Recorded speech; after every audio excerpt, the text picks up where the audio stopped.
Hi friends, welcome to Chami's Kitchen. എല്ലാവർക്കും സുഖാണല്ലോ.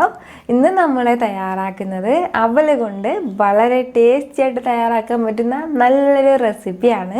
ഇത് വന്നിട്ട് നമുക്ക് രാവിലെ ബ്രേക്ക്ഫാസ്റ്റിന്റെ കൂടെ ആയാലും വൈകുന്നേരം ചായയുടെ കൂടെ ഒക്കെ കഴിക്കാൻ പറ്റിയ വളരെ ടേസ്റ്റി ആയിട്ടുള്ള നല്ലൊരു അവൽ റെസിപ്പിയാണ്.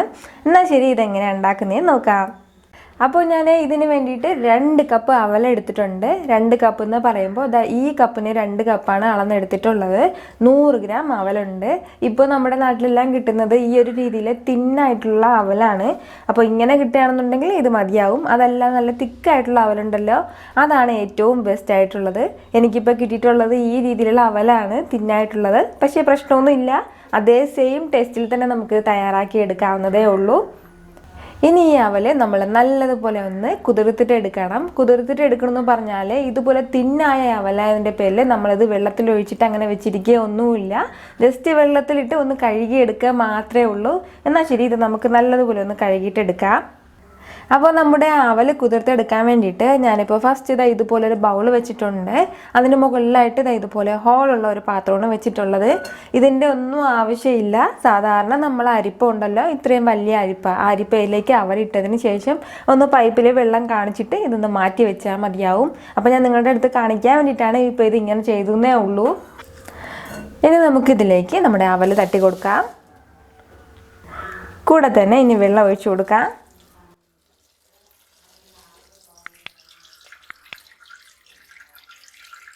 എല്ലാ സൈഡും വെള്ളം വരുന്നത് വരെ മാത്രം ഒന്ന് വെള്ളം ഒഴിച്ച് കൊടുത്താൽ മതിയാവും. ഈ ഒരു രീതിയിൽ അടിയിൽ വെള്ളം വീണ്ടുണ്ടാവും. നമ്മൾ അവലിലെ പൊടിയെല്ലാം വന്നിട്ട് വെള്ളത്തിൽ പൊയ്ക്കോളും. നമ്മൾ ഇതുപോലെ അവലിൽ വെള്ളം ഒഴിച്ച് കൊടുത്തില്ല എന്നുണ്ടെങ്കിൽ അവൽ നല്ല ഡ്രൈ ആയിട്ടായിരിക്കും ഇരിക്കുന്നത്. അപ്പോൾ ഇതുപോലെ വെള്ളം ഒഴിച്ച് കൊടുക്കുമ്പോൾ നല്ല സോഫ്റ്റ് ആയിട്ട് കിട്ടും നമ്മുടെ അവൽ. അതിന് വേണ്ടിയിട്ടാണ് ഞാൻ നേരത്തെ പറഞ്ഞില്ലേ, നല്ല തിക്കായിട്ടുള്ള അവലാണെന്നുണ്ടെങ്കിൽ ഒരു 5 മിനിറ്റ് നമ്മളൊന്ന് വെള്ളം ഒഴിച്ച് അത് കുതിർക്കാൻ വെക്കണം. അതിനുശേഷം നമ്മൾ ഇതുപോലെ അരിച്ച് മാറ്റണം. അപ്പോൾ മാത്രമേ അത് നല്ല സോഫ്റ്റായിട്ട് വരുള്ളൂ. പക്ഷേ ഇതിന് അതിൻ്റെ ഒന്നും ആവശ്യമില്ല. വെള്ളം ഒഴിച്ചിട്ട് അതൊന്ന് മാറ്റി വെച്ചിരുന്നാൽ മാത്രം മതിയാവും. ഒരു 2-3 മിനിറ്റ് നമുക്കിതൊന്ന് മാറ്റി വെച്ചിരുന്നാൽ മതിയാവും. അപ്പോൾ അത്രയും സമയം കൊണ്ട് നമുക്ക് ബാക്കി കാര്യങ്ങൾ ചെയ്തെടുക്കാം. നമ്മളുടെ ഈ റെസിപ്പി തയ്യാറാക്കാൻ വേണ്ടിയിട്ട് നമുക്ക് ഒരുപാട് സമയമൊന്നും വേണ്ട. മാക്സിമം ഒരു 5 മിനിറ്റ്, അല്ല ഒരു 7 മിനിറ്റ് മാക്സിമം, അത്രയും മതിയാവും. പാൻ ഒന്ന് ചൂടാകുമ്പോഴത്തേക്കും ഇതിലേക്ക് നമുക്കിനി ഒരു 2 ടേബിൾ സ്പൂൺ അളവിൽ ഓയിൽ ചേർത്ത് കൊടുക്കാം. ഓയിൽ ഒന്ന് ചൂടായിട്ട് വരുമ്പോഴത്തേക്കും ഇതിലേക്ക് നമുക്കിനി ഒരു 1/2 ടീസ്പൂൺ അളവിൽ കടുക് ചേർത്ത് കൊടുക്കാം. കൂടെ തന്നെ 1/2 ടീസ്പൂൺ അളവിൽ ജീരകം കൂടി ചേർക്കുകയാണ്. ഇനി നമുക്കിതിലേക്ക് പച്ചമുളക് ചേർത്ത് കൊടുക്കാം. അപ്പോൾ എരിവിന് വേണ്ടിയിട്ട് ആകെ ചേർക്കുന്നത് ഈ ഒരു പച്ചമുളക് മാത്രമാണ്. എരിവ് കൂടുതൽ വേണമെന്നുണ്ടെങ്കിൽ പച്ചമുളകിൻ്റെ അധികം കൂട്ടണം.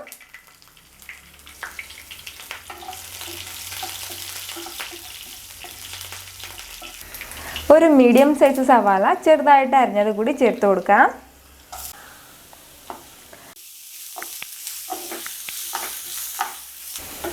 കൂടെ തന്നെ കുറച്ച് കറിവേപ്പില കൂടി ചേർത്ത് കൊടുക്കുകയാണ്. നമ്മുടെ സവാള എല്ലാം ഒരുപാട് അങ്ങ് വഴണ്ടിട്ട് പോകേണ്ട ആവശ്യമില്ല. ഒരു പകുതിയോളം ഒന്ന് വഴണ്ടിട്ട് വന്നാൽ മതിയാവും. അപ്പോൾ ഉള്ളിയുടെ അളവ് കുറച്ചുകൂടി കൂടുതൽ വേണമെന്നുണ്ടെങ്കിൽ നമുക്ക് അത്രയും ചേർക്കാം. ഇനി നമുക്കിതിൻ്റെ കൂടെ ഒരു 1/2 ടീസ്പൂൺ അളവിൽ ഷുഗർ കൂടി ചേർത്ത് കൊടുക്കാം. നമ്മുടെ ഈ 1/2 ടീസ്പൂൺ ഷുഗർ നമ്മുടെ അവലിന് ഒരു പ്രത്യേക ടേസ്റ്റ് നൽകും. ഒരു 1/4 ടീസ്പൂൺ അളവിൽ മഞ്ഞൾപ്പൊടി കൂടി ചേർക്കുകയാണ്. അപ്പോൾ ഈ മഞ്ഞൾപ്പൊടി ചേർക്കുമ്പോഴത്തേക്ക് നമ്മുടെ അവലിന് ഒരു പ്രത്യേക കളർ നൽകും.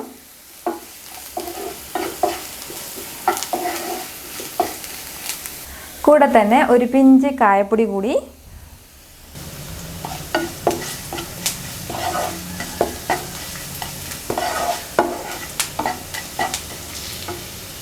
ഇനി നമുക്ക് ഇതിലേക്ക് ഒരു 2 ടേബിൾ സ്പൂൺ അളവിൽ പൊട്ടുകടല കൂടി ചേർത്ത് കൊടുക്കാം. അപ്പോൾ ഈ പൊട്ടുകടല ഇല്ലാന്നുണ്ടെങ്കിൽ കപ്പലണ്ടി ചേർത്താലും മതിയാവും. ഇത് രണ്ടില്ലാന്നുണ്ടെങ്കിൽ സ്കിപ്പ് ചെയ്യാൻ പ്രശ്നമൊന്നുമില്ല. ഇനി ഇതൊന്ന് ചെറുതായിട്ടൊന്ന് വഴറ്റി കൊടുത്ത ശേഷം നമ്മുടെ അവൽ ചേർത്ത് കൊടുക്കാം. അവലെല്ലാം ഇപ്പോൾ നല്ലതുപോലെ ഡ്രൈ ആയിട്ട് വന്നിട്ടുണ്ട്. അപ്പോൾ അതുകൂടി ചേർക്കാം. ഇനി നമുക്കിത് നല്ലതുപോലെ ഒന്ന് മിക്സ് ചെയ്ത് കൊടുക്കാം. നമ്മൾ ഇതുവരെ ഉപ്പ് ചേർത്ത് കൊടുത്തിട്ടില്ല. ഇത് നല്ലതുപോലെ മിക്സ് ചെയ്തതിന് ശേഷം ഉപ്പ് ചേർക്കാം.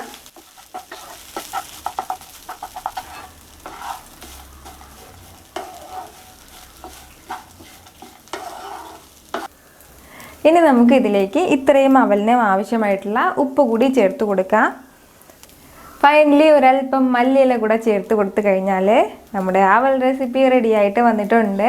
വളരെ ടേസ്റ്റി ആയിട്ടുള്ള ഒന്നാണ് ഇത്. രാവിലെ കുട്ടികൾക്ക് ബ്രേക്ക്ഫാസ്റ്റ് ആയിട്ടാണെങ്കിലും വൈകുന്നേരം നമ്മളൊരു ചായയുടെ കൂടെയൊക്കെ ഇത് കഴിക്കുകയാണെന്നുണ്ടെങ്കിൽ വളരെ ടേസ്റ്റി ആയിട്ടുണ്ടാവും. ഉറപ്പായിട്ടും നിങ്ങൾക്ക് എല്ലാവർക്കും ഇത് നല്ലതുപോലെ ഇഷ്ടമാവും.